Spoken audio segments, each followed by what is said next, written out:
and welcome to this first installment of a two-part webinar series being organized by ICPVTR on social movements, extremism, and violence.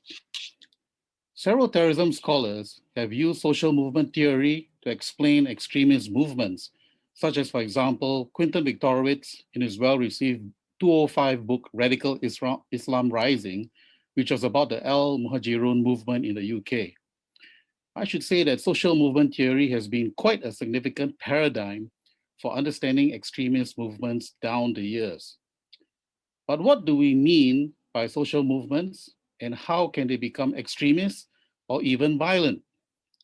This afternoon, my colleague Dr. Irm Haleem will be attempting to offer us some answers. She has organized the webinar into 4 parts, which I will let her sketch out for you in more detail shortly. The key question I would suggest that the audience today would like to consider is how certain types of social movements can ultimately manifest themselves in the forms of political extremism, terrorism, and even revolution. Irm Haleem will be addressing this key issue with references to historical and contemporary examples. Let me say something about our speaker this afternoon. Irm Haleem is an assistant professor in RSIS. She is the author of several interdisciplinary publications, including the book, The Essence of Islamist Extremism, Recognition Through Violence, Freedom Through Death, which was published by Routledge in 2012 and came out as a paperback 2 years later. She's also the editor and contributing author of the book, Normalization of Violence, Conceptual Analysis and Reflections from Asia, also published by Routledge last year. Irm is currently finishing another single-authored book, Contradictions of Freedom, which is under contract with Routledge for its political philosophy collection and is due out in 2022.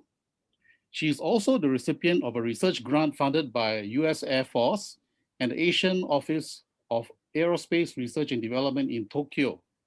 And she has also been a TEDx speaker at TEDx NTU 2017, where she spoke on the topic Love, Hope, and Human Agency. So I'm sure we will learn much from her today.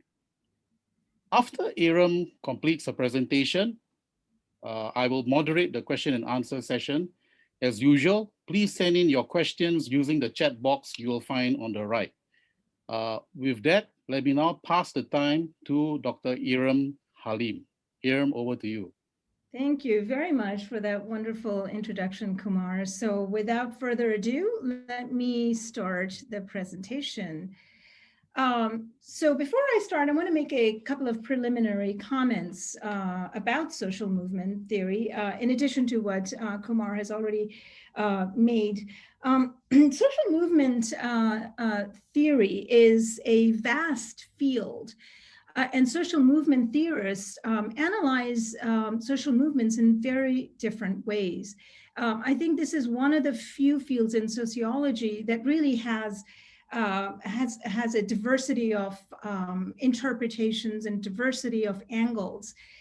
So this presentation of mine is no different. I am drawing on some prominent sociologists, but ultimately what I see as important and the factors that I highlight represent my particular perspective. Of course, so there are many different theories within social movement theory. You're going to be looking at just one of them.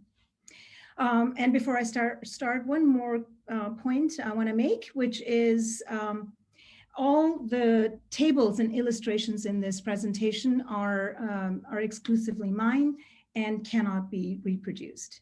Okay. So this presentation is divided into 4 parts. The section 1 is going to be dealing with contentious politics versus social movements. Here I'm going to look at what are the similarities, contrasts, and common misunderstandings of contentious politics and social movements. The second section will deal with social movements in detail. Here I'll look at the features, repertoires, and dynamics of social movements. The third section will deal with social movements and recognition struggles, or as recognition struggles. Here I'm going to look at meanings and significance and implications of this connection. And finally, violent social movements, where I'm going to look at scenarios of violence, extremism, and the connection between social movements and revolutions. So let's move on to the first part. Now, ultimately, when we look at social movement, we are really answering the question that you see in these photographs. On the left side, you see the Capitol riots in January 2021. And on the right, you see Arab Spring in 2010. Now, when you look at these photographs, they seem, they appear to be similar dynamics. You see in the Arab Spring, I don't even know how many millions probably of people that were there in Tahrir Square. And you see in the Capitol riots, there were thousands of people that gathered. Similarities seem the use of flags, the anger, the alienation, and often, as in the case of the US riots, violence and firearms and destruction. So how do we distinguish contentious politics from social movements? Well, I'm going to illustrate the difference now. So contentious politics essentially takes grievances, which can be either a sense of injustice, struggles for recognition, victimhood, struggles against oppression, and most importantly, I want to highlight this, struggles against loss of privilege. This really applies to the far right entities that I'll be touching upon a little bit in this presentation, more so in the next one. And of course, anger, fear, and resentment. Then when you combine that with collective action and domestic networks, and you combine that with politics and government. Now, Charles Tilly, one of the prominent sociologists, argued that there are two kinds of contentions. There's contention and there's contentious politics. What makes contentious politics is the involvement of government and politics. So that's where government and politics, in other words, it's a contention against government policies. Now, when you have all these factors, you get contentious politics. However, if now you add, so the aims of contentious politics is to persuade government to change policy, block or defeat policy or election result, as in the case of the US riots in January of this year, and punish government or oppose government. Now, when you add sustained action and you add international networks and transnational networks, I can talk about the difference in Q&A if you're interested. So it doesn't have to be international networks, it can be also just transnational networks. Then you get essentially what you have then is a social movement. So what I want to emphasize here is that social movements are essentially premised on contentious politics, but contentious politics alone doesn't make a social movement. What is required is the sustaining of the action and broader support. So we can understand contentious politics, essentially, or rather social movements as a subset of contentious politics. So we have all the circles that there are there in contentious politics you see in social movements, including marches, riots, and protests. You see that in contentious politics too. The difference between riots and protests in a aggression that's just contentious politics versus social movements is that these riots and protests, if it's just contentious politics, usually die out and there's no traction. When there's a traction and there's sustained action, that's when you get a social, that's when something becomes a social movement. Obviously, revolutions are there as part of the social movements as well as civil wars. So again, to underscore what I've said, contentious politics creates social movement base, and prolonged contentious politics creates social movements. Social movements, as I mentioned before, transnational or international networks and sustained action. So I'm going to move on now very quickly to common misunderstandings of social movements, regarding social movements. Now I'm drawing here on Charles Tilly's work. He outlines four commonalities, four grounds of misunderstanding. One, social movements are always coherent and united. Tilly says absolutely not. Social movements have disagreements within them, and there's bargaining, realignments that occur constantly between activists, constituents, authorities, allies, and enemies. So this is interesting, and enemies. There's always a bargaining with enemies.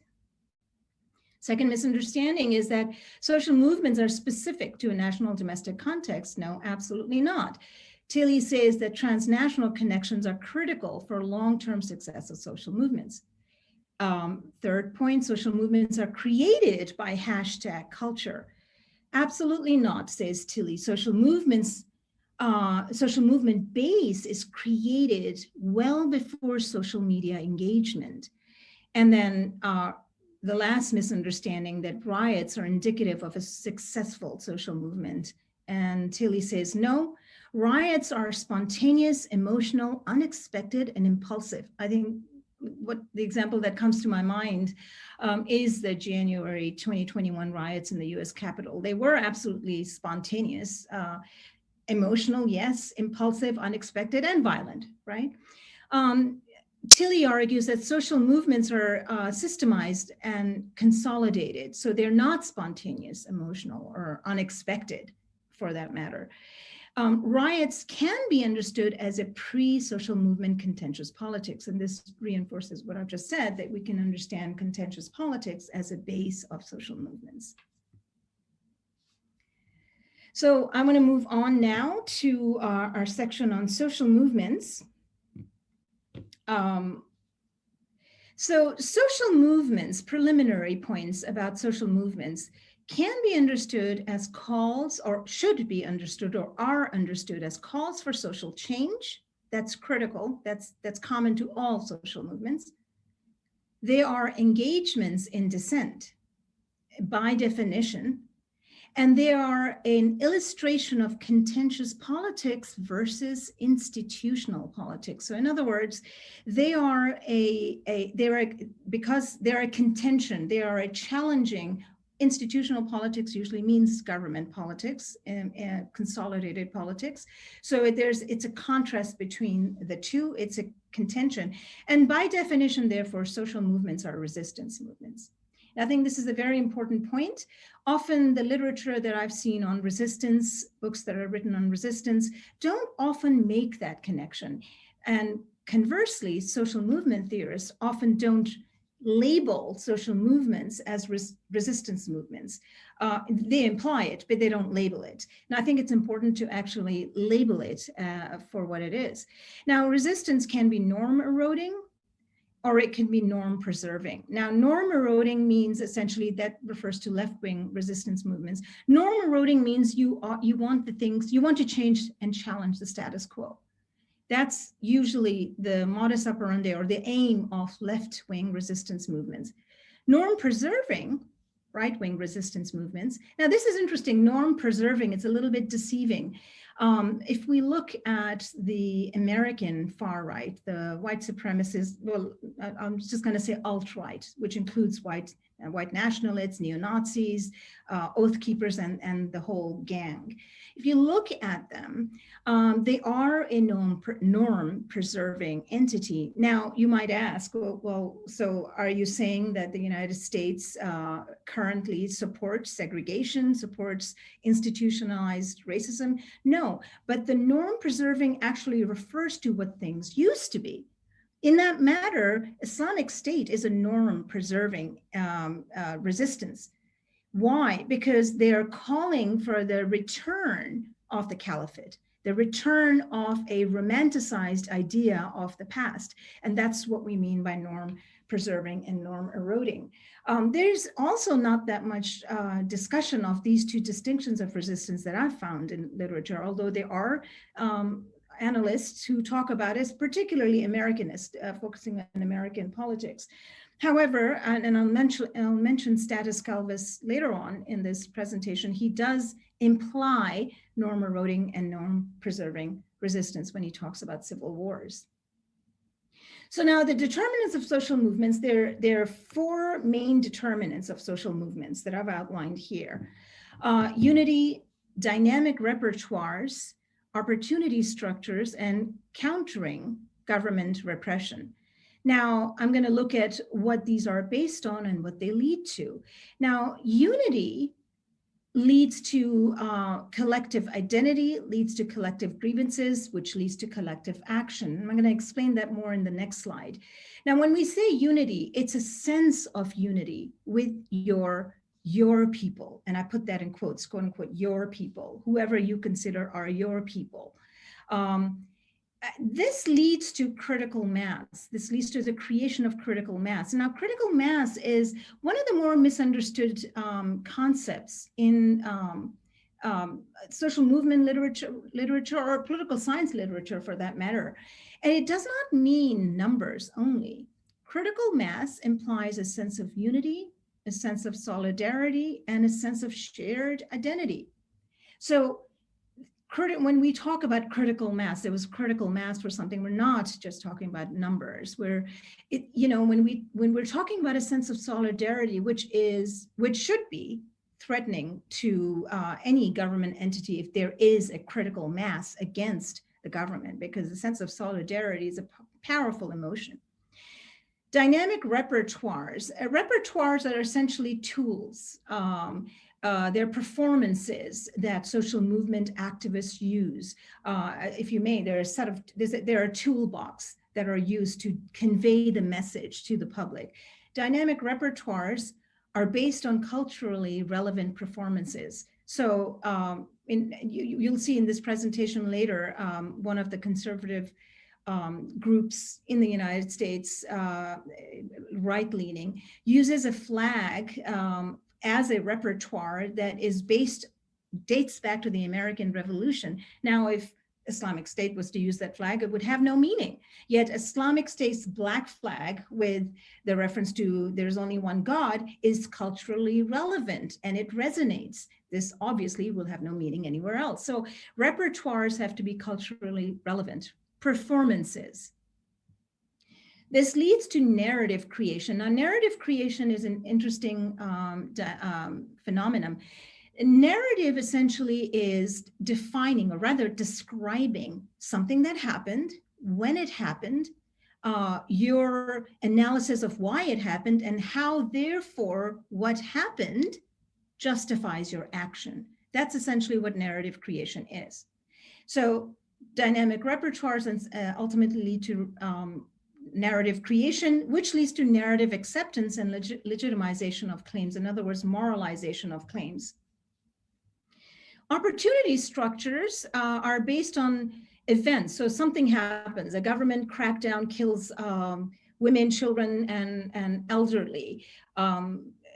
Police brutality in the United States against the African Americans, for example. So these are events that create the justification or opportunities for something, for a group to mobilize. Now, opportunity structures are not just things that help the movement, but also obstacles. And they're also, so it's a balance between events and obstacles, and then supplemented by networks and collaborators. This leads to justification of action, moralizing of claims, creating solidarity. Now, countering government repression. So this is based on politicizing grievances on social media because it's anonymous, and seeking international pressure. This then leads to sustained mobilization. Now, this is a critical component if you can't counter government repression. As in the case of the United States, government repression comes in the form of police brutality. I'm thinking Black Lives Matter movement. So in fact, when Black Lives Matter movement was created in 2013, there seemed to be more targeting of African Americans in the United States. I understand that as government, in quotes, repression, or institutionalized repression. But if you can bypass that through social media and, in other words, advertise your claims, not by getting out in the streets, but anonymously, then you can still sustain mobilization. And it addresses, it creates a low demobilization. Unity. So I'm going to look at all these points a little bit more in detail. I'll go as quickly through these as possible so we can actually get to discussion. So all these 4 points I'm going to look in detail. Unity, as I mentioned, is based on shared identity. Shared identity, it can be racial, religious, socioeconomic, gender, sexual orientation, shared grievances, even if there's not a similar race or religion or socioeconomic commonalities. And political orientation and views, so Democrats versus Republicans or parties, different parties. It's a notion of all for one and one for all. That's what an identity in the social movement lingo means. This leads to collective grievances. Tilly explains it as saying that if you share an identity, then whatever happens to you, whatever happens to someone else that you feel is part of your group, your brethren, happens to you metaphorically. So shared identity leading to shared grievances, what comes to my mind immediately is the notion of the Ummah that the radical Islamists use. The notion of a transnational Muslim community is an attempt to create collective grievances based on shared identity, therefore an attempt to mobilize Muslims living outside the Muslim world, the diaspora that comes in and engages in action. You can also think in terms of the whiteness of far-right groups in the United States and the Christian identity as a shared identity leading to collective grievances. Most of the white supremacists in the United States are aggrieved because they feel they do not have privileged status anymore. So that's where it comes in. Now, this leads to collective identity. I won't mention much about what Fierker says about collective ontology. Here in Fierker's work, incidentally, if anyone's interested, you can email me and I can give you my references. Collective ontology in Fierker's work on political self-sacrifice essentially is talking about collective identity, where a person commits political self-sacrifice for the interests of the group. And this leads to collective action. Now, all this is essentially what critical mass is, and it's what Tilly refers to as WUNC, or worthiness, unity, numbers, and commitment.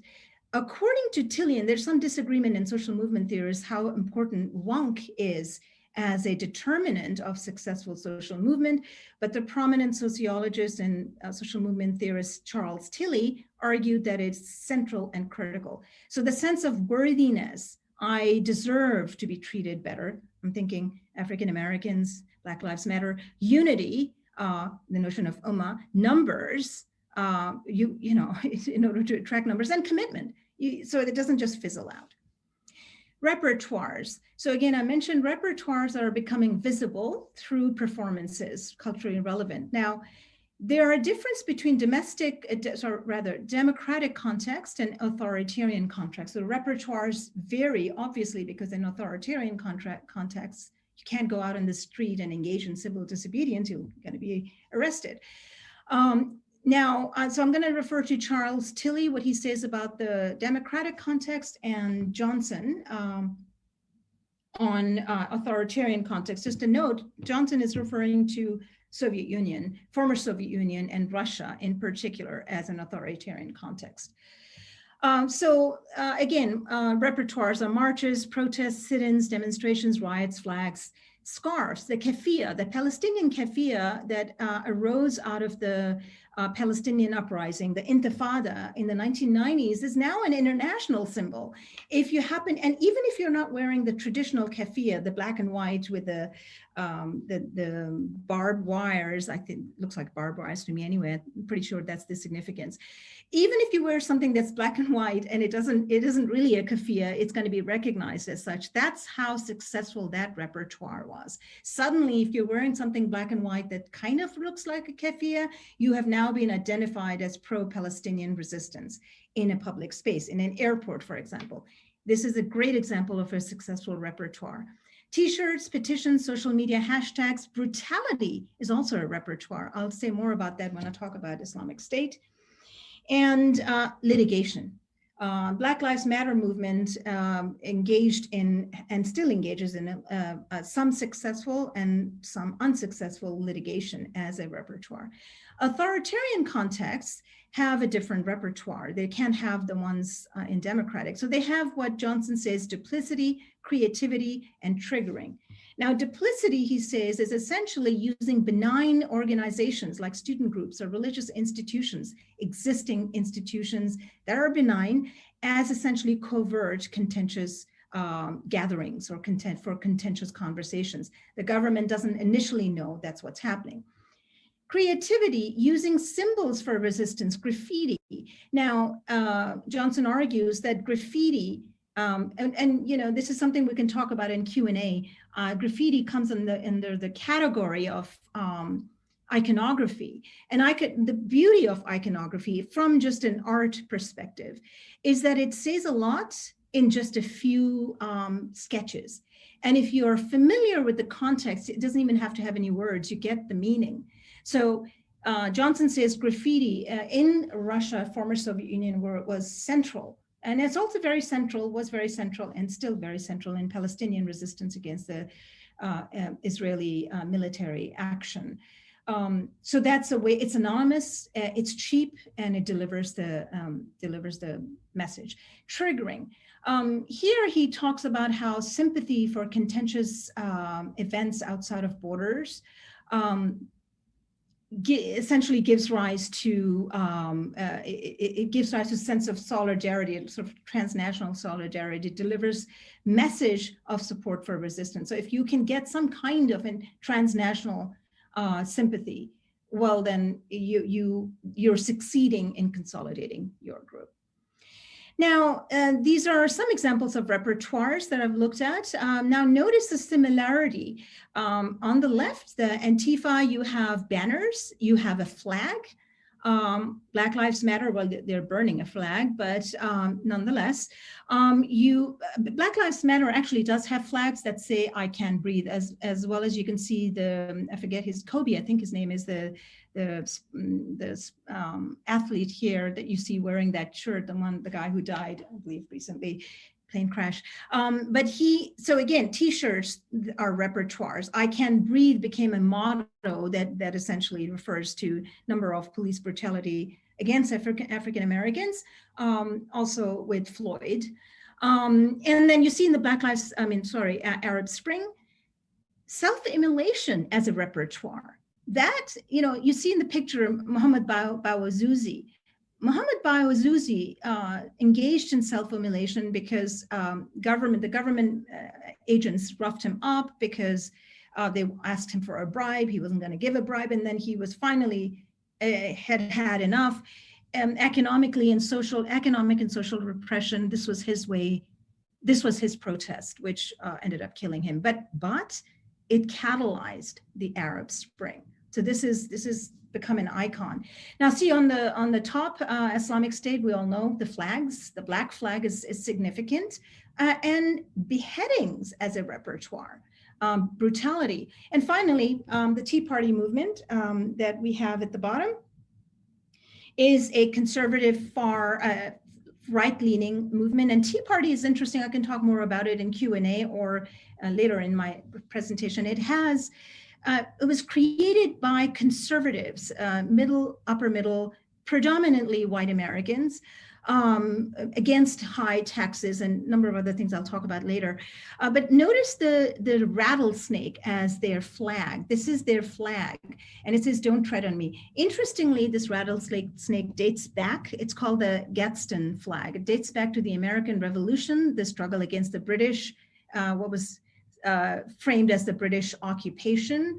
And "Don't tread on me" was a message to the British, don't tread on me. And so the Tea Party movement uses this very emotional and historic symbol as their flag.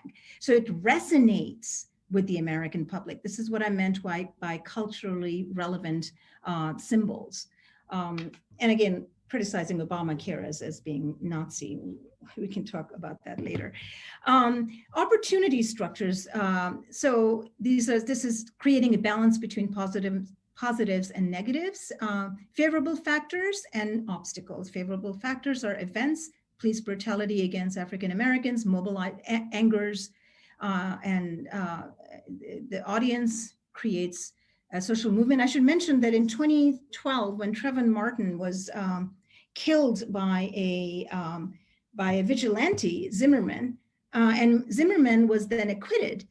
This led to the creation of Black Lives Matter in 2013. And when it was created, they were at times up to 2 million tweets per day in reaction to what was happening.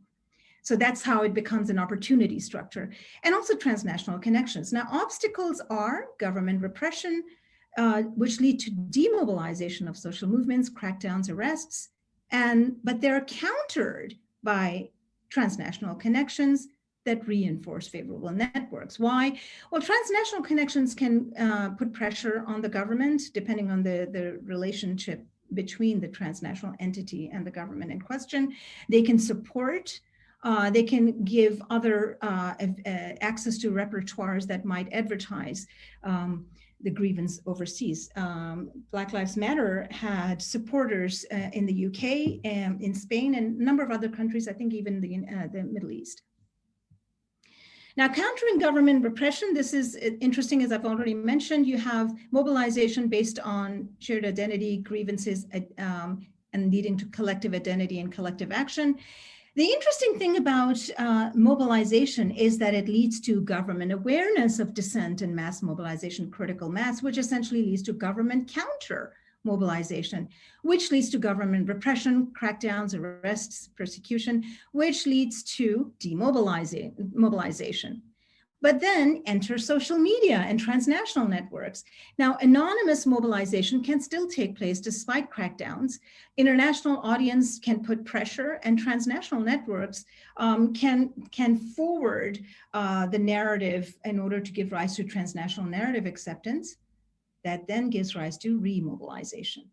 So this is the way social movement theorists argue government repression can be countered. All right, now moving on to the second last section, social movements as recognition struggles.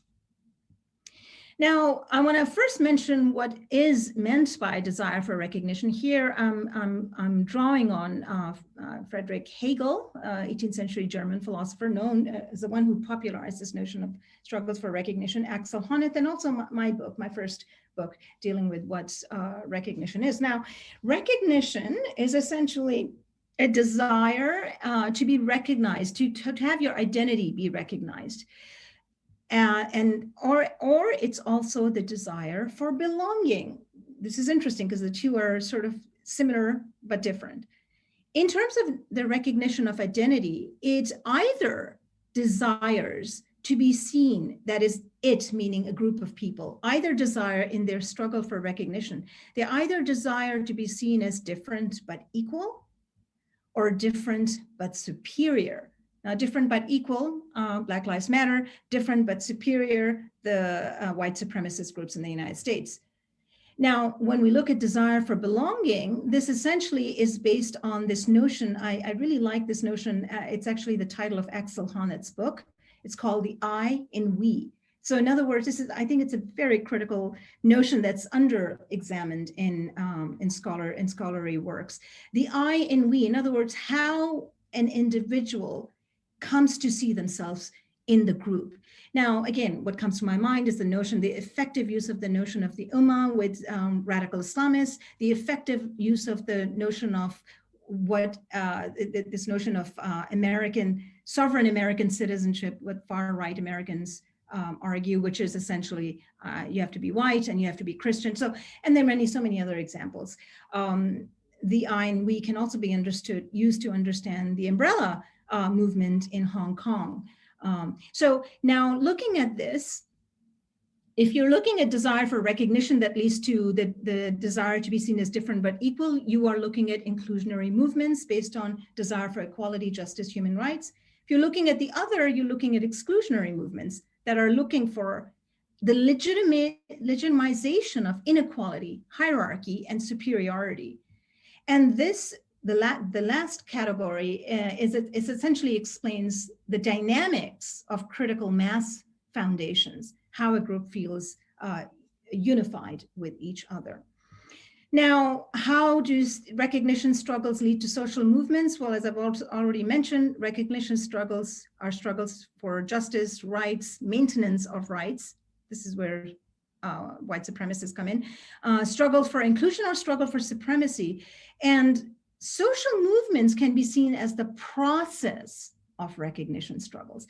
And I want to mention here that in talking to a number of my friends who are actually sociologists and social movement theorists, when I mentioned to them this connection, they said that there is a paucity of social movement work, literature that makes this connection, but yet this connection needs to be made.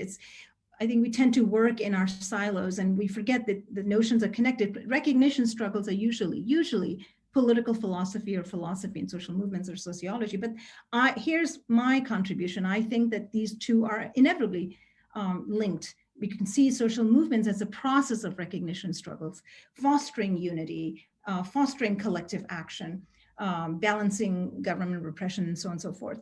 So we can see the two as connected. So recognition struggles as sense of disrespect and harm, need for resistance to challenge unfavorable circumstances. Incidentally, harm can also be, it's a subjective word. So white supremacists in the United States consider equality and civil rights movements that took essentially equalized the playing field as harm. And so recognition struggles lead to social movements, in other words, mobilization for justice. So the desire to be seen essentially needs to the mobilization to be seen. Finally, the last section, violent social movements. In violent social movements, I want to look at what Charles Tilly and other sociologists argue regarding the relationship between social movements and democracy. So this is a conventional understanding, which is social movements catalyzes democracy, and democracy allows for social movements. So there's a reciprocal causality between the two that's often understood. Now, according to Tilly, social movements lead to democracy when there's a utilization of existing institutions, when there's a standardized problem solving, when there's standardized practices that showcase solidarity, and when there's ability to negotiate and compromise with the government.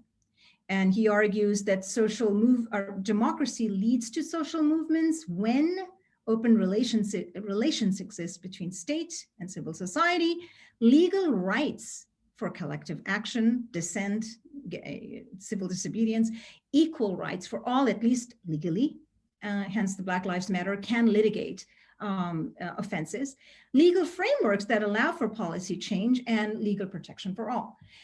Unfortunately, this is not always the way it works. So when you look at exclusionary social movements, I'm thinking far-right social movements, far-right of sorts. I'm not going to mention the types, that's for the next webinar.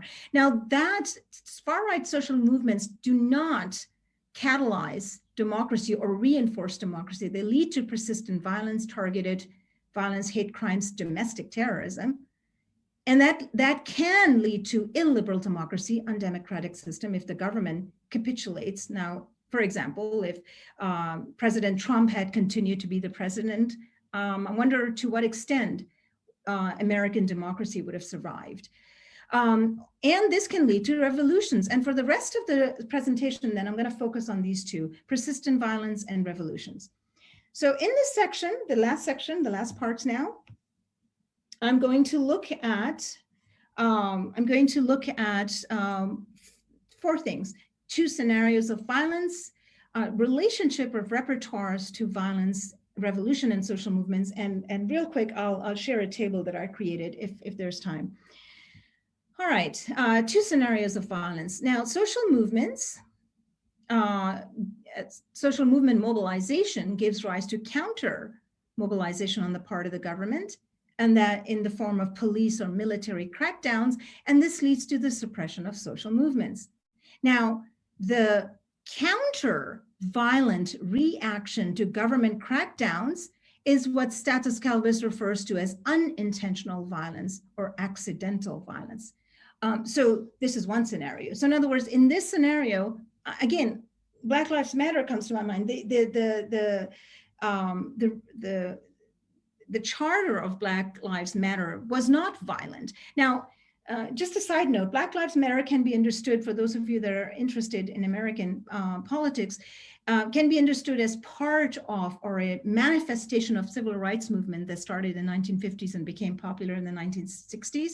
Now, civil rights movement was not a violent movement. However, at times it became violent because of severe government crackdowns. So this is what status Calvis would refer to as unintentional violence or accidental. Accidental is, it's just in the moment what happens. The civil rights movement also did have violent components, Black Panthers, which were by definition a violent entity. So in that leads to our second scenario. So let's look at the second scenario. So this is a scenario when you have an extremist exclusionary social movements, Black Panthers, for example. When they were created under the umbrella of civil rights movement, but they were created as based on a continued frustration with the government, with continued institutionalized racism and segregation. And so their motto was violence is the answer because we are not being heard. So if you are dealing with an entity such as that, their modus operandi is violence. And yes, this leads to, and notice here I've put their modus operandi is violence. So violent rhetoric, which status Calvis refers to as a process of violence, or physical violence, which Calvis refers to as outcome of violence. I can talk more about the two distinctions in Q&A if you're interested. So now the violence leads to police crackdowns, leads to suppression of social movements. The FBI and number of other police entities, and I'm pretty sure even the NSA were onto the Black Panthers. And yes, they ultimately succeeded in suppressing the movement. But this violence for extremists, government crackdowns for extremist entities only reinforces their modus operandi, which is violence is needed. And you see why, because we are now being killed even more. So there you go.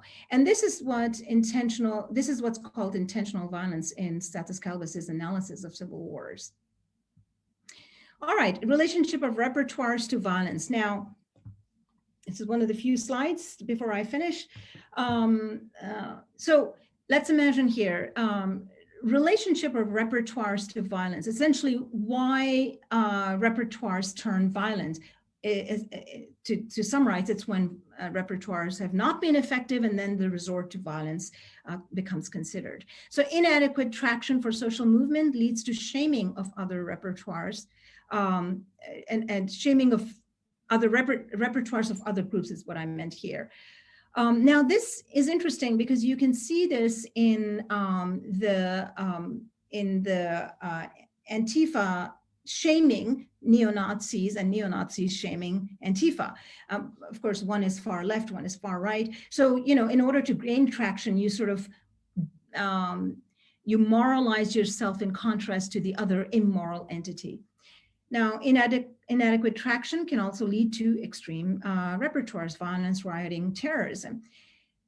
Shaming other leads to counter-shaming, as I've mentioned. Extreme repertoires lead to inciting of government crackdowns, government counter-violence, and overreaction. Tilly and others argue that overreaction is usually the consequence of extreme social movements. And counter-violence can lead to fear and intimidation and discouragement of recruitment and lead to disengagement. Some disengagement can take place and does take place. But it can also fuel opportunity structures to reinforce the moral, I put this in quotes, moral need for action. And I say, this is important, I want to be clear here. The moral need for action here implies moral need for violence. That's not my view. I'm using the word moral in a subjective way as extremist entities would. So their narrative in this point would be government is cracking down on us, they're using violence, they're oppressive. It's our moral need to counter the government repression. This leads to increased sympathy for cause and solidarity with movement, and can lead to more violence and more recruitment. So this essentially is the relationship of repertoires to violence, and how violent social movements become more violent with government repression sometimes, and sometimes they disengage. All right, revolutions. What's the relationship of revolutions to social movements? Now, revolutions, there's three types of revolutions. There's a social revolution and political revolution, or revolutionary movements. And this is also, I've found that some really great books on revolutions don't really make a clear distinction. But it's important for us, for scholars and others, to understand the distinction. Now, social revolution is a comprehensive change in economic, social, and political structure. Political revolution is a change only in the political regime. And revolutionary movements are efforts at social or political change. Usually, revolutionary movements are failed efforts, and that's why they're called revolutionary movements and not revolutions.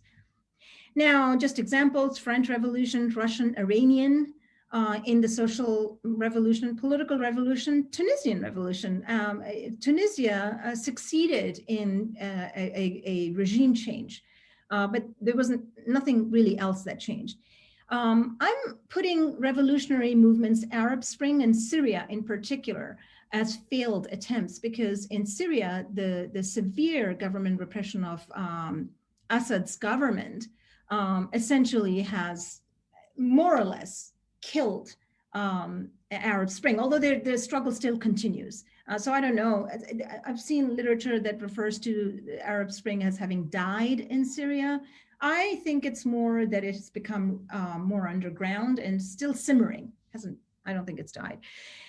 So all this social revolutions that I've mentioned here are essentially, by definition, social movements, because they're based on collective identity, collective grievances, mass mobilization, critical mass, effective repertoires, effective use of opportunity structures, and effective balancing of government repression. Now, obviously, revolutions can't succeed if, if you're thinking to overthrow a government and you're very obvious about it, you're going to get put in prison. This happens anywhere. So balancing government repression essentially means going underground. And that's probably one of the reasons there's not that much written on contemporary revolutions or revolutionary movements, because they are underground. That's the whole point. Now, this is my last slide, and then I'm going to end. This is just a table I've created. There could be so many other groups I can add, just to give you a sense. So I have collective identity, repertoires, opportunity structures, and leanings. So I'm just comparing here. MoveOn.org, created in 1998, Tea Party movement, Black Lives Matter, Arab Spring, and Occupy movement. So, collective identity. MoveOn.org was a progressive, forward-looking, anti-war. That's what made people gravitate to that. Tea Party, rejecting big government. Libertarian, conservative, and actually right-leaning. Black Lives Matter, rejecting police brutality, institutional racism. Arab Spring, rejecting the identity was based on an oppressed citizenry. And it was based on a deprivation of basic rights and government corruption. Occupy movement, rejecting economic injustices, concentration of wealth. And so with repertoires, MoveOn.org, engaging Hollywood actors, which I think it was a really interesting repertoire. So Hollywood actors such as Matt Damon, a bunch of others that I can't remember now, but so engaging them as sort of like the representatives really helped this movement. Michael Moore and his critical documentaries. Tea Party movement, Gladstone flag, I've already mentioned that. Rallies, marches, Black Lives Matter, hashtag, t-shirts, banners. I Can't Breathe now is universally understood, I think, as referring to Black Lives struggle. Arab Spring, Facebook. And Arab Spring is really, it's a Facebook movement, as we all know. Later, it also became Twitter, but and sit-ins, as we saw in the pictures. Occupy tents. I don't know how many of you, I don't know if this, there was any of this in Singapore, but in the United States, we would often, so these were, it was initially Occupy Wall Street, so you would see tents there, or in New York or Washington, but in Princeton University, there were also tiny little, very passive resistance. It was tents where students were just hanging in there, and it was their way to support the Occupy movement. Opportunity structures. Monica Lewinsky for MoveOn.org, which may seem surprising, but the scandal between Monica Lewinsky and former President Clinton essentially created, a movement that essentially said censure and move on. That's how it was created. Like, let's just get beyond this. Who cares about the president's personal life? And that was the opportunity structure. But subsequently, it became essentially a partisan, against partisan warfare in DC and against the Iraq War. Tea Party, Obama election, illegal immigration, national debt. These are opportunity structures. These are things that caused a anger. Black Lives Matter, I've already mentioned, so I'm not going to mention here. Arab Spring, Bouaziz's self-immolation. And if you read Bouaziz's self-immolation, many scholars refer to that as a very uniquely personable act that resonated in the conscience of a number of people in the Middle East and beyond. Occupy movement, climate change, exploitation of working class, increasing unemployment, and then finally leanings. MoveOn.org, liberal left, Tea Party conservative right, Black Lives Matter liberal left, revolutionary, Arab Spring, revolutionary, liberal left, and finally Occupy as left and revolutionary. And that is it. Thank you very much. Thanks, Irm, for a fascinating presentation on social movements. As our colleagues in the audience are digesting what they have heard, perhaps I can get the ball rolling by asking a couple of questions of my own. One of the things which I noted in the presentation, I was very interested in the links between shared identity, collective grievances, collective identity leading to collective action. So one of the things which, of course, in the terrorism and extremism literature, there's a lot of discussion on is the role of extremist ideology. So I was wondering, I believe in social movement discussions and theorizing, there is a role to be played by, if I recall the term, collective action frames, right? So is that connected to ideology? I mean, what do you think about that? Oh, absolutely. So in social movement literature, in reading the social movement literature and talking to sociologists, ideology doesn't really center as the center of the explanation. Why? Because it is argued that you can have a sense of collective identity and you can want to be part of a group, but you can have differing ideologies. I think that is more applicable in the case of American social movements. But when you look at social movements like Islamic State, yes, of course, there's an ideology and it's very specific. But the second way I want to address your question is collective identity creates the ideology and it essentially determines the choice of ideology. So that is how they're connected. It almost assumes the use of ideology. So if there's a collective identity, there is an ideology to define the collective identity. So for example, in the case of Islamic State, collective identity is the notion of the Ummah. And so the ideology that's used is, again, one that resonates with the most, the larger, great amount of populace, happens to be interpretations of Islamic religious tenets that becomes essentially used as ideology. So I think the reason why ideology, it is important, but it is usually in some of the traditions of social movements that I've been looking at, it sort of puts that away from the center screen because it is sometimes an afterthought, but it is necessary after you identify what the collective identity is. And so it's sort of assumed and determined by that. All right. Thank you. The other question I was going to ask was the issue of narrative creation. Because I'm kind of wondering whether or not that is kind of linked to the discussion on ideology as well. Because I mean, there are other scholars in the terrorism literature, extremism literature that essentially talk about the diagnostic role of extremist ideology. In other words, what is the role of the ideology? Well, number one, it diagnoses what the problem is.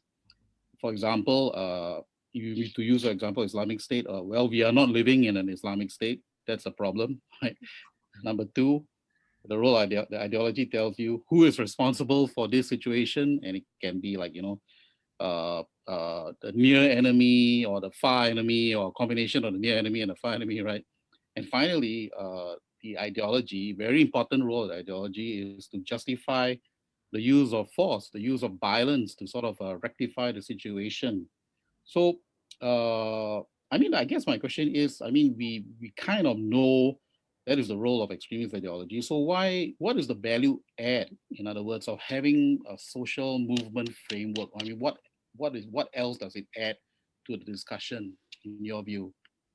I think it offers a more systematic framework of the dynamics, right? So it offers how collective identity leads to collective grievances, how it leads to collective action. So it sort of explains the sequence of events, and then the different components. In a way, you can look at it as a dissecting or dissection of a social movement, whether progressive or extremist. So if you look at the Islamic State, you're essentially, social movement framework helps to dissect the different elements that led to the success of mobilization, or the white supremacists for that matter, or Arab Spring. So it looks at, so it's the way to understand, the way I understand social movement, the importance of social movement theory is that it offers the different components that if you're looking, for example, if you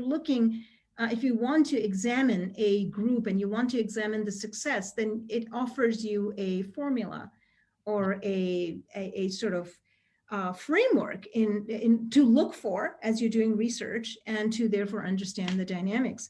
And incidentally, narrative creation is de facto identity. Yes, it's creating. You're right. That is what it is. Yeah. Okay, thanks. Okay. Yeah, I was going to ask another question, but I think Basit has just come in with an interesting question.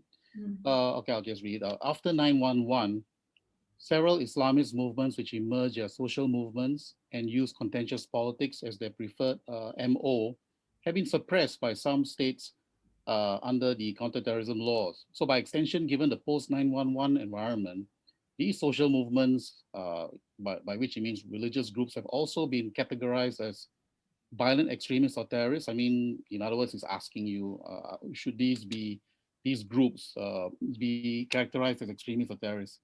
And in the context of contentious politics and social movements, can you say a bit more on what separates and joins them? Also, what are the fallouts of conflating the two categories of terrorism in the policy domain, i.e. government repression? So there's quite a bit here, but do you want to take a stab at, I mean, you can, there. Yeah. So I'm going to have, Kumar, I'm going to have you repeat some of Basit's questions. So thank you, Basit, as always, critical questions. So I think the first one was, can we label the radical Islamist groups as social movements, or as terrorist groups? I'm already confused. What was this first? I'll summarize. Yeah. Basically, he's saying that after 9/11, several Islamist movements, which emerged as social movements and as use politics, right, as their preferred way of operating, they were suppressed by the counterterrorism laws, right? So, I mean, by extension, given the post 9/11 environment, these religious groups, let's use the term religious groups, Mm. would you consider them as violent extremists or terrorists as well? Since they, you know, I mean, like the basic essence of the question is what makes, at which point would a social movement be categorized as a extremist or terrorist group? Because I think it's a fair question, right? Because we don't want to like just label social movements as extremist or terrorist groups. It's an important policy question. So at which point do you think that transition should occur? Well, at the point when they use violence, at the point when they have, right? At the point when they use violence. You know, that's interesting because the Oath Keepers, the far right, one of the far right groups in the United States, and the neo-Nazis and the alt-right in general, refers to Black Lives Matter as a terrorist group. And you know, when we look at Black Lives Matter, I think it's not considered terrorist group, but their justification is that it has engaged in violence, in rioting, and that is true.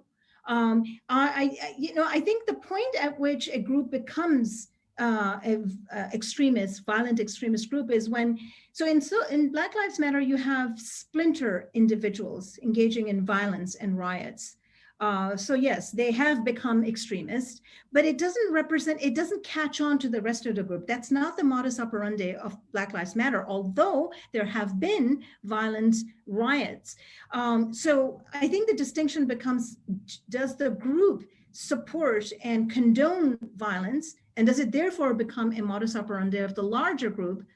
In which case, then it transitions from a progressive social movement to a violent extremist social movement. And I think the other determining factor is their rhetoric, right? Is their narrative, which as you know, we can understand as ideology. For example, Islamic State, the whole narrative is premised on violent resistance.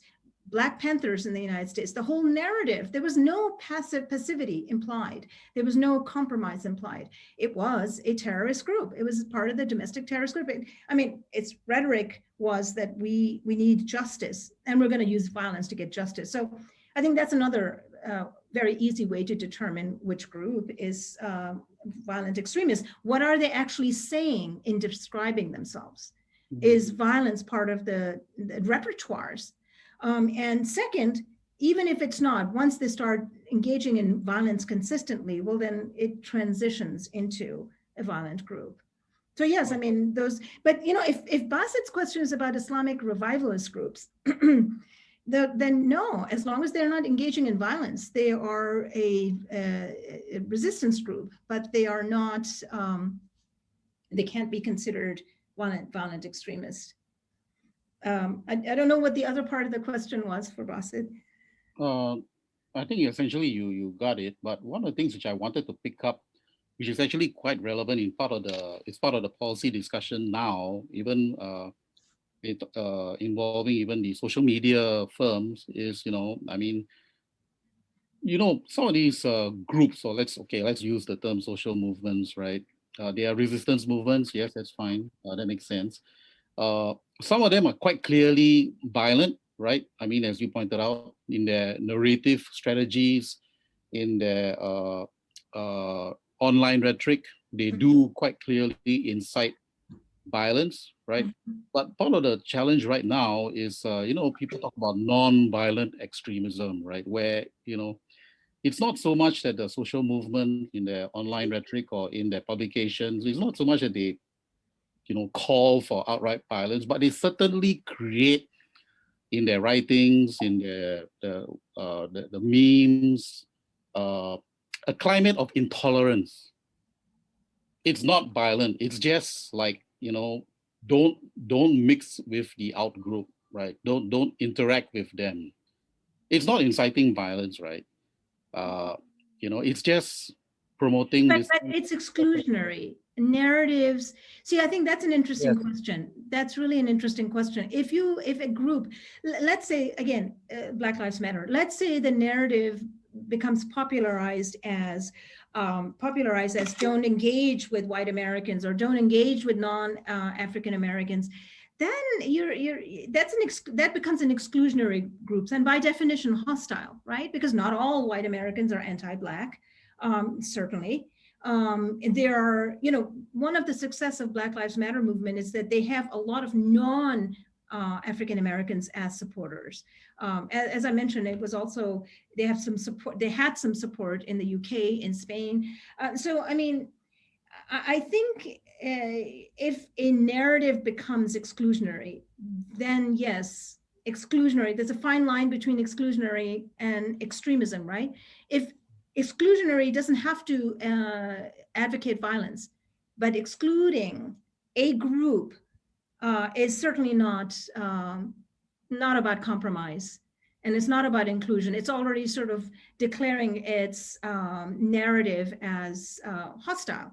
And then I think there probably is a fine line between being exclusionary and being violent, because if you're coming with the mindset that others are outsiders and they're a categorical enemy, then you're already engaging in essentially this is what Stathis Kalbus would probably refer to as the process of violence. The process of violence is essentially rhetoric, narrative, iconography, mobilization of different sorts. And if you are having some reference to otherizing the other, you're already engaging in the process of violence, right? Because if you're otherizing the other, don't talk to the other, then some element of your social movement is going to decide, well, I'm going to be the one who's going to use the violence, going to take it one step further. So yeah, I think that, yeah. So that's a very important point, I think. So from a policy perspective, right? I mean, say that, if for example, there's some practitioners here or social media practitioners here, how should they respond to this exclusionary rhetoric? Okay, so I'm gonna make a broad comment, and Kumar, as you know, I'm not a policy expert, you know this. So I'm going to make some very preliminary comments about that. So I think from the policy perspective, if I was a policymaker, so my concern would be, as a policymaker, how do you deal with the consolidation or the creation of social movements? Mm-hmm. And second, how do you deal with exclusionary social movements, as you mentioned? I think, and this is something that in fact, social movements imply, especially Black Lives Matter. What they imply is compromise, addressing of the grievances, some kind of a dialogue with the authorities. Black Lives Matter, for example, was at one time interested in dialogue with the police institutions, that dialogue also with Washington and civil rights movements was all about that. It was litigating at the highest level. So it was wanting to include the powers that be. So I think from the policy perspective, if there is a social movement that's created, progressive, not violent, then it would be good not to ignore it. It would be good to hear the demands. It would be good to sit down with them and give them a sense of recognition. That's really essentially what it's about, right? It's about wanting to be seen. It's about wanting not to be negated. I would imagine that would be the antidote to anything turning violent, because you're already telling them, hey, it matters. Your alienation matters. So let's talk about it. Let's come to a compromise. As for exclusionary, meaning before exclusionary can be violent or cannot be violent. So if you're talking about exclusionary, I think, it's interesting. I just realized I'm essentially talking about, it's a kind of a version of, not rehabilitation, but it's a version of dialogue, de-radicalization. And I know, Kumar, you would say a lot more on that, but it's what we do. It's negotiations with the social movement can be seen as a kind of a de-radicalization effort in engaging, in hearing them. And I think if you look, for example, at Egypt, Arab Spring, and Syria. It was in Egypt, it was the Mubarak's initial resistance to listening to any demands. And a negation of the legitimacy of the demands of the masses essentially led to more violence. And Syria, I mean, Assad just decided, all right, let's just kill these people, right? That's what he's continuing to do. And it's interesting, I think, that Assad is still engaged with his opposition. To me, I mean, despite his Russian connections and despite the means of power that are in his hands, which to me tells me he hasn't really succeeded. Maybe it would have been better for him to actually address some of the grievances. So I think that's how I would address it, is that social movements and the mobilization, or contentious politics even, right? Yep. It's a message of grievances. And the message can either be addressed or it can be ignored. At whatever cost ignoring the message might be. You know, I think it becomes tricky when the message is exclusionary. But I think that we can maybe connect to de-radicalization. Let's talk. I mean, that's what Singapore already does, right? I mean, de-radicalization. What is the basis of your grievance? You know, and so on. It's sort of dialogue, and that's really essentially the best way, I would imagine. Anyway, Bassett's point was he wanted to make the point that the use of CT laws, counterterrorism laws, to suppress religiously contentious groups and movements would be counterproductive, because we don't want to get it wrong and just label all the groups, you know, as extremists, and use CT laws loosely. I think that was his point, which is Oh yes, yeah. That's a very good point. Yes, I think if you do use it loosely, you're going to aggravate the group, because if it's already being demonized as a terrorist group, let's say if suddenly Washington declared Black Lives Matter as terrorist group, that would give rise to a lot of rioting, because because it's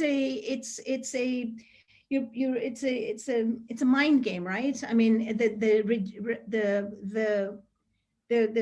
whole reason for why Black Lives Matter was created because in their narrative, Black American lives don't matter as much as non-Black or white American lives, and that's why Black Lives Matter. And so it was created as well, I want to say resistance, so I was trying to look for a different word, this is not okay. We are still Americans, and we need to publicize what's going on, this indiscriminate killing of young Black teenage boys that are just simply walking and they're unarmed and they get shot dead. So now suddenly, let's say if the police departments designated them as terrorist group, that would just make situation very worse, would make it worse. I think some of the police departments actually apologize. Some of them are looking to engage in accountability. And so I think that's the way to give a sense to the movement that its grievances are being heard, and especially when they seem fairly legitimate grievances, but then and address the person, the individuals within them that have become violent, the ones that engage in riots. That becomes kind of like a splinter elements of the group, right? Yep. As any group would have. Sure. That's different from, let's say, Black Panthers. That was just the narrative. The narrative was, we're going to engage in violence. Yep. That's it, and this is the only way. And so that's a whole different ball game, right? I mean, that's, how do you deal with a group that's already declared? Then that's essentially counterterrorism. Yep. That comes under the counterterrorism. Yep. Yeah. Because essentially, in the case which you just mentioned, if there's no social roots, wider social roots, and essentially the group is essentially kind of insulated from the wider society, and essentially posing a threat to the society. You're right. That's where counterterrorism, hard law measures relevant. I want to move on. This question from Raf. How much does personal psychology or issues drive people towards different social movements? Terrorism research is increasingly looking at individual psychology as an important component. So how does that interact with social movement theory, right? That's interesting. That's a very interesting question. And psychology, this is interesting because I've said this often. Um, Psychological motivations can also be understood as philosophical motivations. What do I mean by that? Well, psychological motivations to join social movements, to me, what comes to my mind is desire for recognition, which is philosophical in the sense that it touches on the questions of what does it mean to be a citizen of a country? What does it mean to be of a particular race or a particular gender? What does it mean to be negated? Why is that wrong? So these are philosophical questions, but I think there are also how I see that as desire for recognition as really also a psychological issue, is that it's the lack of recognition makes you feel negated, the sense of negation, then you're acting on your wounds, right? Which is, I'm not a psychologist, but I would imagine psychology and counseling deals with what are the wounds that a person carries, and wounds are based on historical violence target against them because of, let's say, their race. If you're talking about women, women's rights movements, historical negation of women. So I guess that's psychological elements. And I don't know what Raf means specifically about psychological, but I think that, how do you distinguish? My question to Raf would be, and I'd be really interesting, how would you distinguish psychological motivations from philosophical? I'm a little biased toward philosophical explanations. I see the two actually very much compatible. What it means to be a person, and what it means to engage in violence and think that it's moral to engage in violence is essentially, I actually would be interested if, I don't know if Raf wants to ask me or tell me specifically how, when you say psychological, what specific things are you talking about? I'd really love to hear about that. But I think the question was psychological motivations as a rather psychological, personal psychology. Sorry. Yeah, what he's saying is because he makes a point which is fair, that terrorism research is increasingly looking at individual psychology as an important component of radicalization. So it's just asking, how do you think individual psychology fits into the social movement scheme? Yeah. Oh, okay. All right. For me, like based on what you just said just now during your presentation, it's very much part of the drive for recognition. Yes, and absolutely. And I actually, so, okay, and now I get it. Raf, so here's what I would say. If, how does individual psychology fit into the social movement? I mean, because I think what he's asking, if I'm right, if I understand it right, social movement implies collectivity. So how does individual psychology add to it? Well, I think, if individual psychology is a shared amongst a group, again, I'm thinking Black Lives Matter, if the psychology to engage, or white supremacists, if the psychology of supremacy, let's say, why you think you have the right to engage, if that's shared among a group of people, well, then that eventually creates a social movement. That's how I would see it. That's fair enough. In fact, what you just said made me think about, for example, the work of Professor Alex Schmidt, who talks about the importance of understanding 3 levels in the radicalization process. One would be the macro level, which would be, the economy, the country's foreign policy, for example. Then the meso level, which would be the level of the group, the peer group, right? I mean, what's going on within the peer group. And the micro level, which is the individual level. I mean, what kind of, what's his background, his psychology, is he what Cass Sunstein calls a high threshold individual who's not easily manipulated, or low threshold individual who is a marginal personality and can be manipulated by charismatic leaders. So that Yeah, kind of that's it. weird Yeah. approach. I Yeah. like what you said. That's it. And in fact, as I was listening to you talking, I was thinking between what you were saying and Raf's question, I was thinking the pathology of violence, right? The works on pathology of violence is essentially engagement in the psychology of violence, right? So child abuse as a when you were a child, negation, lack of recognition, and then it creates your pathology, your personal pathology, the pathology of violence that leads to the pathology of violence. You know, what are your personal motivators? So yes, I see that, as you said, Kumar, and it's fundamentally linked to being prone to joining, let's say, a violent movement, right? If you've already, if all you've seen in your child, that's one of the elements of pathology of violence is abuse as child, or a sort of maybe a sociopathic, psychopathic personality, well, then you are more inclined to join. Maybe you're looking to join anything violent. So yeah, that's interesting. In fact, there's even some works have been done on the psychopathic personalities of, well, in the case of the United States, psychopathic personalities who choose to join the military. So it's kind of like an outlet for, it's a natural attraction to an institution that essentially engages in legalized uh, killing. So you know, there's been some work on how in the United States, because it is not conscription. So who joins? Well, some of them are just well, idealistic.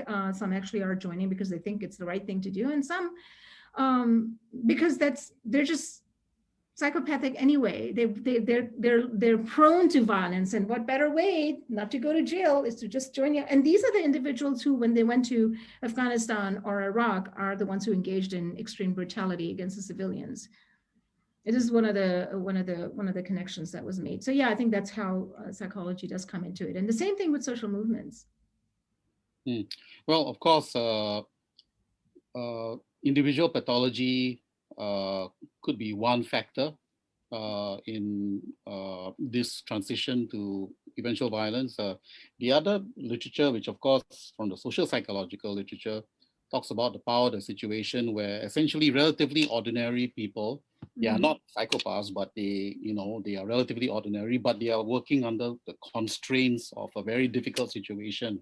For example, we can't say that, in Rwanda, everybody who engaged in mob violence was a psychopath, but perhaps some of them were, but the rest were perhaps felt unable to, overcome the pressure of the situation, and they went along. So there's a whole bunch of discussion we can have there, but fair enough. But I wanted to also bring in a question here linked to the topic of collective identity and ideologies, and what you said about the role of the Ummah in transnational jihadism.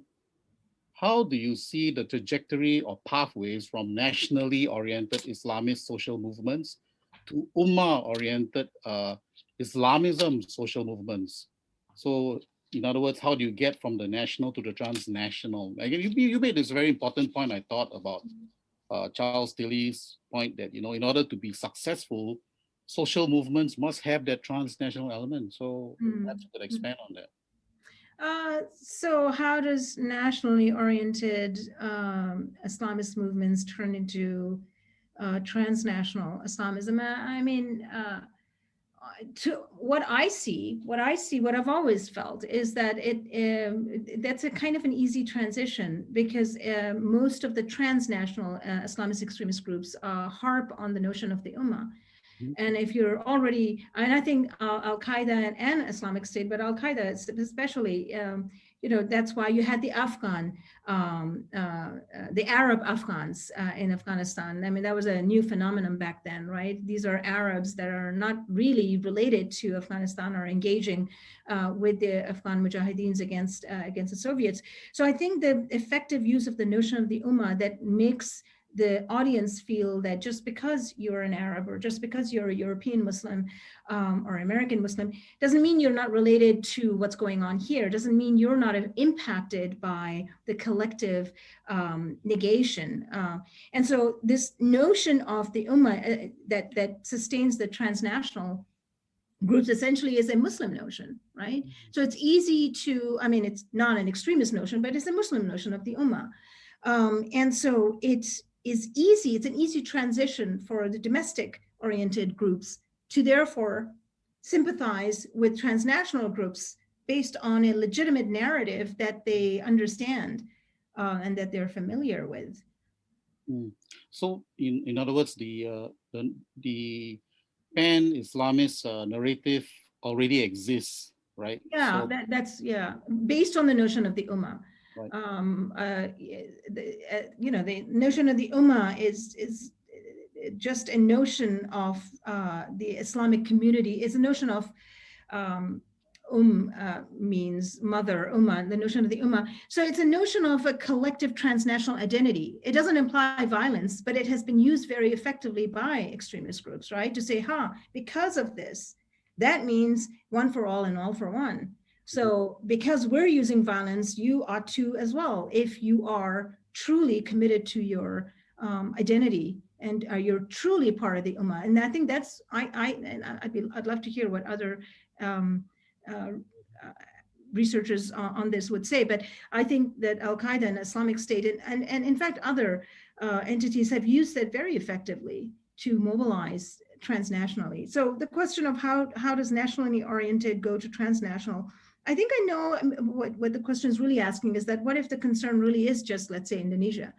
Why would you be then concerned? I mean, maybe you wouldn't be, but I think it would be an easy transition if you feel that your demands are not being addressed locally. Well, then maybe because of the desire for recognition to be seen as different, but equal, or I think ISIS comes under the category of different but superior, then it's easy to then look for transnational entities that give you some sense of importance, some sense of grievances being addressed, even if in the form of actually joining extremist groups. Sure. Actually, that brings out another relevant question. So if you look at, in the case of the far right, you don't see a similar kind of global far right narrative, right? I mean, to the same level, same extent you see on the Islamist side. So that's why some analysts talk about how the global far right is fragmented.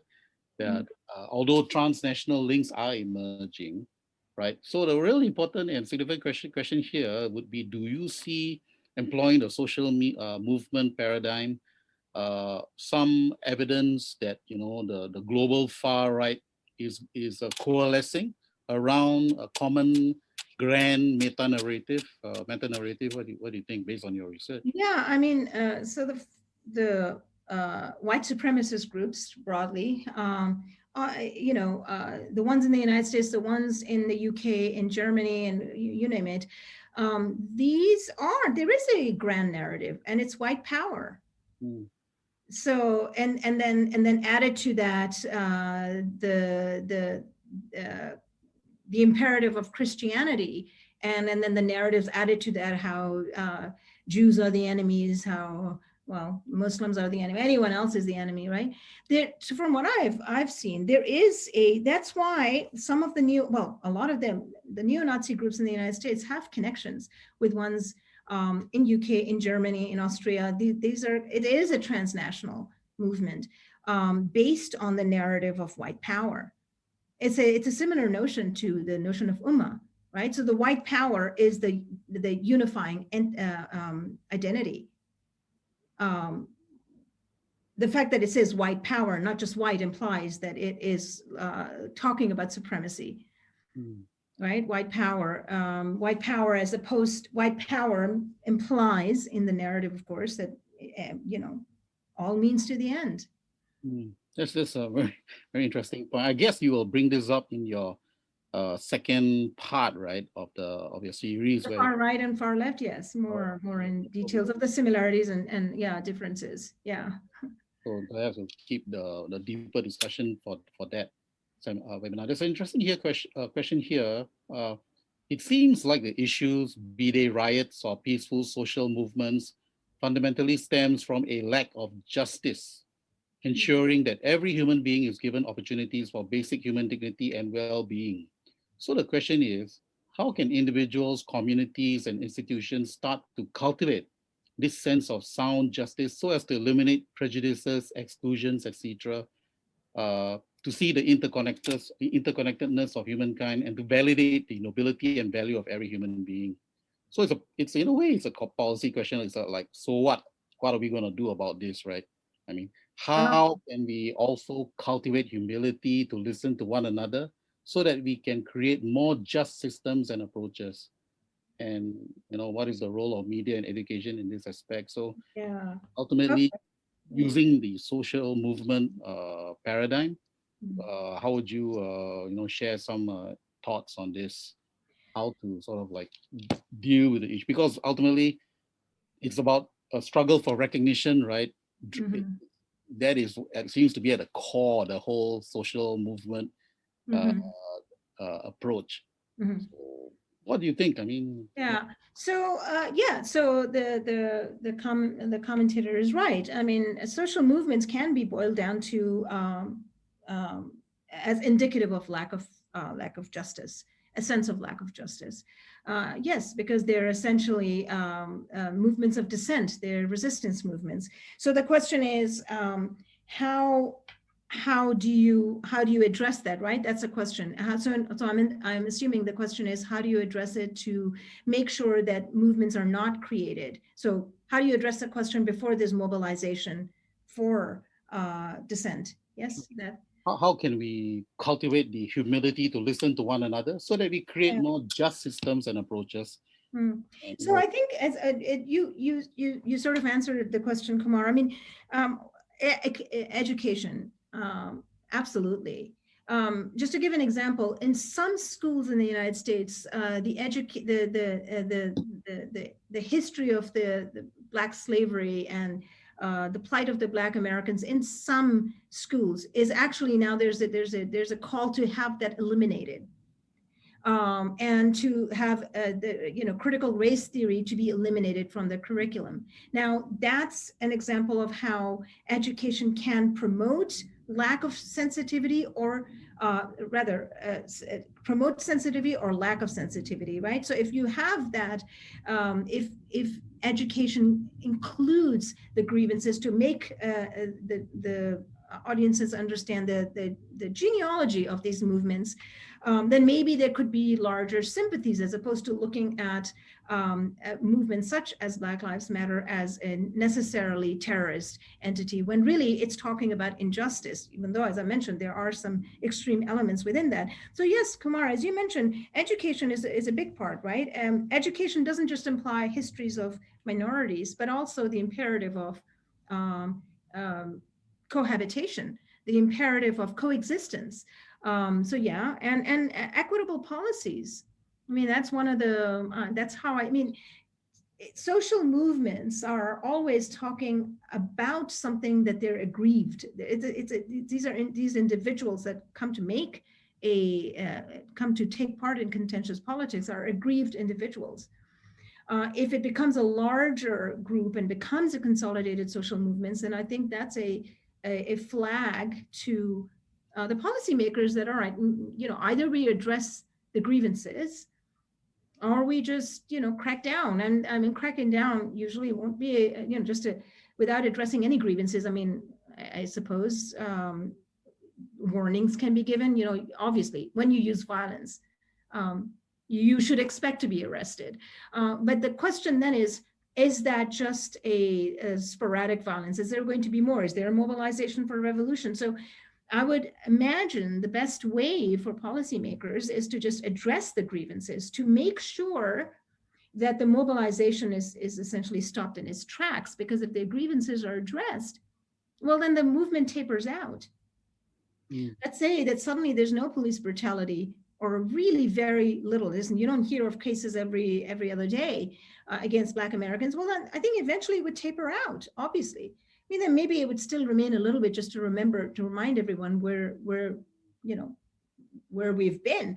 But it's not going to gain traction if suddenly there is more humane treatment of, of a group that feels aggrieved. So addressing policy and making sure that policy is more equitable, and at least that there's a sense of more equality. I mean, there'll always be people um, who have something to complain about, but the sense that there is equal, fair policy. Mm. That's sensible to me. I think we have a couple more questions here, which I'll just go through. Uh, uh, there's a question here about making reference to Herbert Blumer's stages of social movements. The question basically is, if we were to readapt the stages social movements go through, which you shared, to online communities, do you see any distinctions? Does it make a difference whether it's online or? No. As I mean, again, I'm sure there's some sociologists who would disagree or say something different, because the literature is really vast. But from my understanding, no, because online is essentially a repertoire, right? It's one of the ways to engage in mobilization, so that it doesn't so that you're not targeted by government authorities, right? You're anonymous on online mobilization. So no, online mobilization just represents a tool, a repertoire. So of course, online mobilization would also have all the different stages, the increasing awareness, the narrative creation, and then the repertoires, the seeking the seeking critical mass for the support. So yes, it wouldn't change. It just is continuation. And if it's, as Johnson in the research said, if you can't mobilize publicly for social movements, you're going to mobilize covertly, but the stages are still the same. They're just covert. And the same with revolutions, right? Most all revolutions, successful ones anyway, if you look at the Iranian one, I mean, there were agitations on the public level, but the Savak was brutal. So, any kind of dissent, that's it, you were tortured and killed. So Iranians, who majority, obviously because it was a successful revolution, just went underground. And in fact, many documentaries that are made and books written about Iranian Revolution say that the mobilization took place in parties that were allowed under Shah's Iran, parties that seemed kind of Western, benign to the authorities, and that's where the or in mosques or other underground or invisible places. So the mobilization takes place as it takes place. The stages are what they are, whether they're visible or not. So whether they're underground or in social media platforms. Mm. Thanks. Well, I think the questions have come to an end, I think. But we have one final question, which I think is very interesting, from Raf again. He's talking about, when you talk about government oppression and the social movements, right? And he says, when you talk about authoritarian states, right? Would there necessarily, I mean, if the authoritarian state is efficient, right, and is effective, right, would that overturn some of the interplay you talked about between the government oppression and the social movement? In other words, if the Yeah. So when you say efficient and effective, meaning it's efficient in clamping down resistance, and that's what it means. Yes, I assume. does it say here? But Let's see what ref says. Yes, it's able to clamp down effectively. Oh, okay. Actually, I would say no. That doesn't hamper social movements, as Johnson talks about in Soviet former Soviet Union or China. Yes, as Raf just put. Yes, it doesn't. That's interesting because Tiananmen Square student movement was clamped down, and then you didn't see anything. I mean, one could argue that China's increase in economic, I mean, I don't know, China is not my area, so I'm here, I'm sort of Mm. moving in the dark, but from my non-specialist understanding of China is that uh, the increase in economic success might actually taper some of the reasons to mobilize, but I have no idea what's going on in China, so I'm not going to say any more on that. But theoretically, the clamping down by authoritarian states, the efficient crackdown does not theoretically eliminate the reason for social movements. It just makes the social movements go underground. So then it's just not going to be not going to be as visible.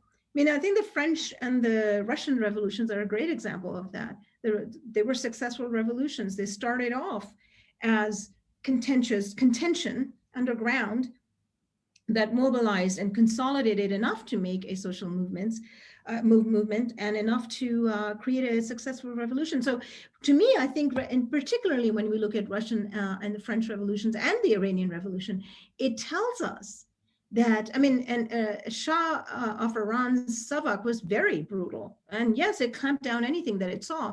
So the fact that there was still a successful revolution, which is by definition a social movement, the fact that there was a successful revolution tells us that clamping effective authoritarian state that clamps down is not going to hamper the consolidation of a social movement because there's always underground mobilization. That's right. Thanks very much. That was very interesting comment, and thanks also for sharing with us your views about social movements this afternoon. I think we will bring the discussion to a close here. Thanks, Irm, for that excellent session, and thanks to our audience as well for your wonderful comments and participation. I think we have learned a lot together this afternoon. Please note that Dr. Irm Haleem will be delivering part 2 of a series on social movements, extremism, and violence. And the topic for part 2 would be understanding the far left and the far right. And this will be held on 27 July at 3 to 5 p.m. So this will be, in a way, a more focused discussion on the far left and the far right. So I hope to see you then, 27 July, 3 to 5 p.m. One final request, please do fill in the feedback form for the webinar. You will see on your screens after this that the QR code will be shown on screen for you to access the form. So please take a minute or two to fill it in, this form, as we would be really keen to hear your feedback on how we can improve further and any other suggestions you may have. So with that, thank you very much. Thank you, Irm, and have a good evening. Thank you. Thank you.